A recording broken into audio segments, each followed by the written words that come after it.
শোনো শোনো, তো রাধে রাধে। আর আমি এখন আছি বৃন্দাবনে, আর আজকে হচ্ছে একাদশী। একাদশীতে বৃন্দাবনে হচ্ছে খুব ইজি একাদশী করা। কেন দেখাচ্ছি আপনাকে।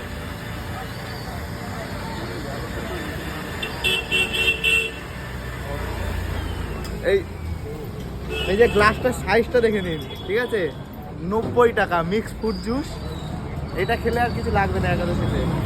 আমি বৃন্দাবনে যতবারই একাদশীতে থেকেছি, এই জুস হচ্ছে আমার ফেভারিট। আপনারা আসবেন বৃন্দাবনে, এই দোকানটা লোকেশন দিয়ে দেবো, ট্রাই করে দেখবেন। হেভি একাদশী, মানে একাদশীর দিন এই জুস খেলে আর কিছু লাগে না। তো খেয়ে বেশি কেমন লাগছে। গ্লাসের সাইজটা দেখুন একবার। কত এমএল এটা জানেন না? কত এমএল? তারপর আবার দেখাবো, বর্ষনা যাবো, লস্যি খাবো, সব পাবেন।